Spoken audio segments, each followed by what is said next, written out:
जय भीम दोस्तों, स्वागत है आप सभी का मेरे शिल्पी अम्बेडकर चैनल में। दोस्तों आज किसी कारणवश मैं वीडियो में नहीं आ पाऊँगी, तो आप लोग इमेज से ही काम चला लीजिएगा। दोस्तों आप सभी जानते हैं भीमा का 52 एपिसोड चल रहा है और इसकी शुरुआत होती है कैलासा बुआ के घर से, जहाँ से जो कैलासा बुआ की बहू थी उनसे कैलासा बुआ गहने लेकर के चली गई थी। तो वो वापस उनको गहना लौटा देती है और कहती है कि धर्मशिला अगली बार से अपनी सास पे विश्वास रखना। तो धर्मशिला कहती है कि माँ जी, मुझे इस भीमा से डर लग रहा था कि कहीं भीमा के चक्कर में मेरे गहने का ना नुकसान हो जाए। वहीं पे बैठे बिशंबर अपनी अम्मा से पूछते हैं कि अम्मा आप भीमा के साथ क्या किए हैं। तो कैलासा बुआ उनको बताने से साफ मना कर रही थी। बस वो इतना कहती है कि भीमा की आज हार पक्का होगी। यह सुनने के बाद बिशंबर उनसे कहते हैं कि नहीं अम्मा, आप ये गलत सोच रहे हैं। उसी समय वहाँ पे पिंकी भी आती है जो कैलासा बुआ की बेटी थी। वो बताती है कि अभी मैं भीमा के मोहल्ले से ही गुजर के आई हूँ, तो वहाँ पे सभी लोग मातम में बैठे हुए थे। मुझे तो ऐसा लग रहा कि अगर भीमा वहाँ पे आएगी तो वो भीमा को भी 4 बातें सुनाएंगी।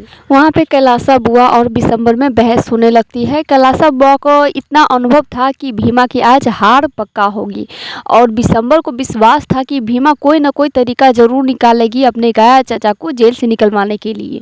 दोस्तों आपको बता दें कि साजिश के तहत कैलासा बुआ भीमा के गाया चाचा को जेल के अंदर डलवा दी थी और ये आप लोग एपिसोड में देख चुके होंगे। वहीं दूसरी तरफ दोस्तों भीमा के परिवार वाले बहुत गुस्सा में बैठे हुए थे। उनके जो ताई जी थी वो बहुत गुस्सा हो रही थी कि अभी भीमा आती है तो उनको सारा हिसाब देना पड़ेगा, क्योंकि उनके जो पति थे वो जेल में चले गए थे और उनके साथ जो कुछ भी हो रहा था उसके जिम्मेवार भीमा की ताई जी भीमा को मान रही थी। दोस्तों यह सब देखने के बाद जो उनके कुंदन भाई थे वो बताते हैं कि माई, इस सब के लिए उस बेचारी का क्या दोष जो आप बार बार उसको ही दोषी ठहरा देती हो। दोस्तों यह सुनने के बाद भीमा की ताई जी और गुस्सा हो जाती है और कुंदन को डांटने लगती है कि तुम उस भीमा को बेचारी क्यों बोल दिए हो, सब भीमा के कारण ही हो रहा। आज तुम्हारे बाबा जेल में है तो वो भीमा के कारण है। यह सब देखने के बाद भीमा के बाबा मेवा अपनी भाभी से कहते हैं कि भाभी आप शांत हो जाओ, आने दो भीमा को तो सब कुछ ठीक हो जाएगा। तो उसके बावजूद भी भीमा की ताई जी बहुत गुस्सा हो रही थी कि क्या अब क्या इससे ज़्यादा ठीक होगा, मेरे पति तो जेल चले गए है ना। लेकिन फिर भी वहाँ पे सब इंतज़ार कर रहे थे भीमा का। उसी समय वहाँ पे भीमा भी आ जाती है और वो बताती है कि हाँ ताई जी, बाबा सही कह रहे हैं, सब कुछ ठीक हो जाएगा। दोस्तों आपको बता दें कि भीमा को ये बिल्कुल भी नहीं मालूम था कि उनके गाया चाचा के साथ क्या हुआ है। इसीलिए उससे पहले ही भीमा सभी को ये बताती है कि मैं जो लड़ाई लड़ रही थी उसमें मुझे जीत हासिल हो गई है। आज से मैं जितने भी चापाकल छूटा हुआ था वो सारा मैं लगवाऊंगी। यह सुनने के बाद उनकी जो ताई जी थी वो और गुस्सा हो जाती है और खड़ा होकर के उनके पास आती है और उनको कस के थप्पड़ लगा देती है। सबसे पहले तो यही होता है कि भीमा के हाथ में वो चापाकल का लिस्ट देख करके सभी हैरान हो जाते हैं, लेकिन उसके बावजूद भी कोई फ़ायदा नहीं होता है, भीमा को थप्पड़ लग ही जाता है। दोस्तों भीमा की ताई जी भीमा को बताती है कि बस तुम्हारे कारण कैलासा बुआ ने मेरे पति को जेल में डाल दिया है।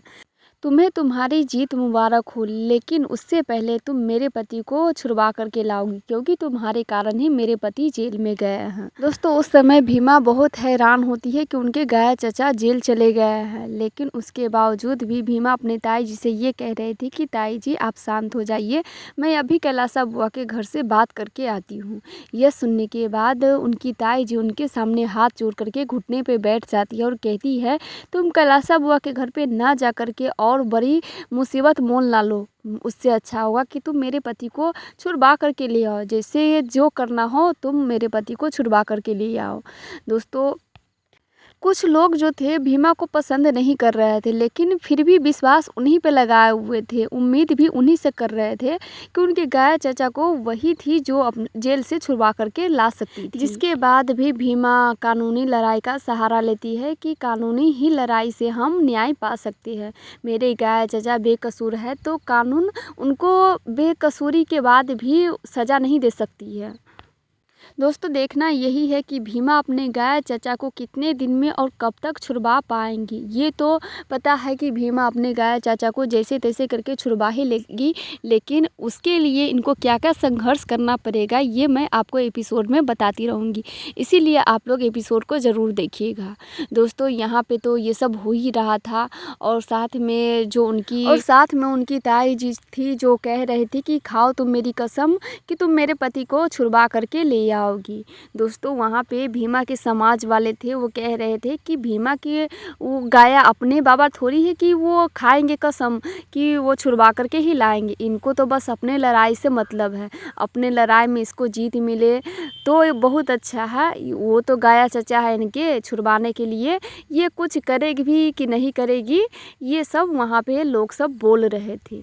लेकिन दोस्तों जब भीमा नहीं कसम खाती है तो सब तरह तरह की बातें बता रहे थे, जिसके बाद भीमा अपनी ताई जी का कसम खा करके कहती है कि ताई जी आप चिंता मत कीजिए, ताऊ जी को मैं जेल से छुड़वा करके लाऊंगी, चलिए आप लोग मेरे साथ। इतना कह के भीमा वहाँ से चली जाती है। दोस्तों देखना ये है कि भीमा कैलाशा बुआ के घर जाती है या फिर थाने जाती है।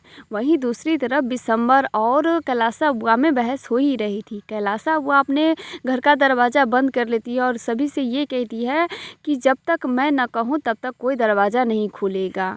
यह देखने के बाद बिशंबर उनसे पूछते हैं कि अम्मा ऐसा क्यों, तो कैलाशा बुआ उनको बताती है कि भीमा यहीं आएगी अपने ताऊ जी की भीख मांगने के लिए। जिसके बाद बिशंबर कहते हैं कि नहीं अम्मा ये गलत सोच रही है आप, भीमा यहाँ नहीं आएगी। जितना मैं भीमा को जानता हूँ ना उस हिसाब से भीमा थाने में जाएगी। तो आप देख लीजिए अपना कि आपका अनुभव जीतता है या फिर मेरा विश्वास। कैलाशा बुआ इसी पे टिकी हुई थी और वो बताती भी है कि हाँ भीमा जाएगी ही थाने के पास, लेकिन थाने से उसको कुछ नहीं मिलेगा, धक्के मार करके वहाँ से बाहर निकाल दिया जाएगा, जिसके बाद भीमा फिर से हमारे पास ही आएगी। अब दोस्तों देखना ये है कि बिशंबर का विश्वास जीतता है या फिर कैलाशा बुआ का अनुभव, और ये भी देखना है कि भीमा कैसे अपने गाया चाचा को जेल से छुड़वाती है, क्योंकि आज का एपिसोड यहीं पे समाप्त हो जाती है। फिर मिलेंगे दोस्तों अगले एपिसोड में, तब तक के लिए जय भीम।